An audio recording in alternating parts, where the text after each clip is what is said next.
What's up, Internet? Welcome to this book summary on Rising Above, a Green Beret story of childhood trauma and ultimate healing by Sean, aka Buck Rogers.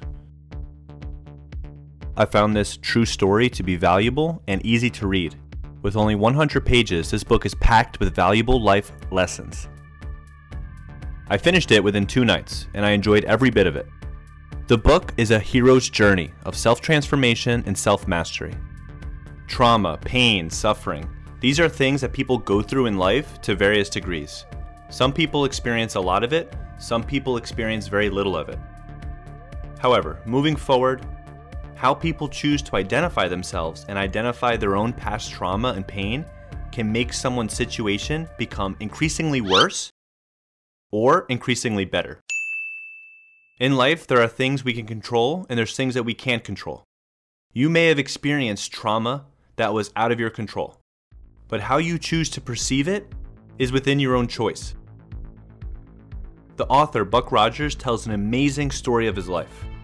It's not only amazing for the accomplishments that he's achieved when the odds were against him, but it is also incredible because he is able to use the power of perspective to transform his life.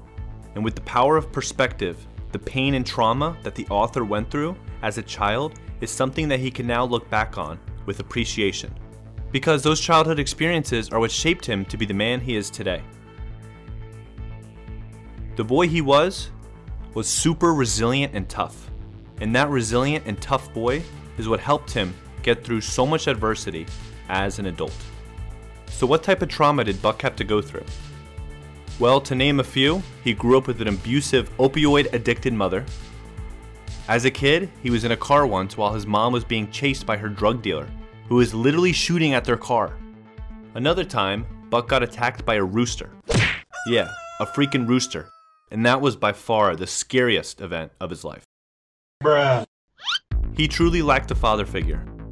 Now, eventually he did move to New York to live with his dad for a brief period as a teenager. During that part of the story, you'll get a glimpse of Buck's entrepreneurial sense. He had a clothing business. It was called Wicked Obsession. It did well for a little bit. Ultimately, his dad ended up destroying it. Now, all this past trauma fed the dragon within him and made him even stronger. At the time, he didn't realize this, but as he got older and he got the realization, the idea with regards to the dragon inside him, the idea is to tame and control the dragon rather than have it destroy you.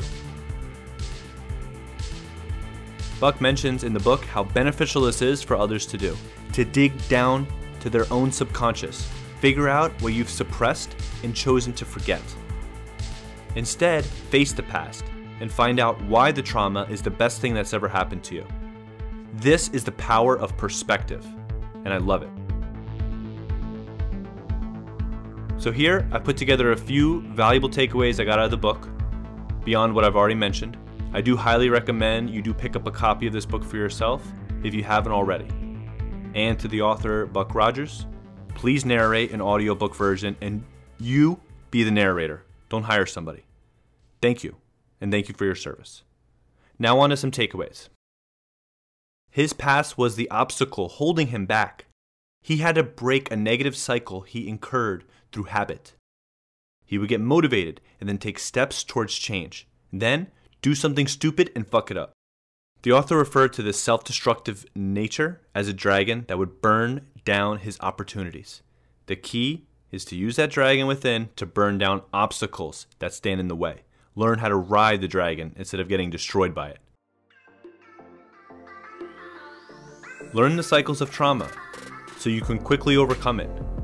Then, accept that your traumas have shaped both the good and the bad qualities of your life. Training is a valuable tool.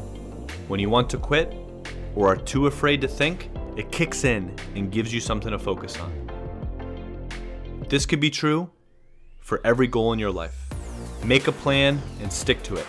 When things get scary and failure is likely, focus on the steps you have to take and do them one at a time. That focus takes up too much room for your imagination to dwell on the possibilities of failure. The author of this book went through so much trauma. physically, mentally, and emotionally. For a while, it seemed to him that his past was a burden. This was a misconception, a misperception. The pain of the past gave thick skin, gave examples of what not to do in the future, and gave insights as to what's wrong and what's right. The child within the author Buck Rogers is a true badass, resilient and tough. You can overcome the traumas of your past through acceptance and appreciation. If you can look back on any trauma you've experienced and feel appreciation for it, then you will be liberated from the pain of the past. Far too many people are haunted by their past. Emotionally, people get consumed by it their whole life. Fear, regret, disappointment, resentment, anger, depression, these are all examples of how someone can feel about their past, which they haven't accepted and moved on from. Or even better yet, learned something from. By using the power of perspective, we can transform our lives. Make the choice to be a victor instead of a victim. Maybe all the trauma and pain of your past is actually a blessing and a key to your future success.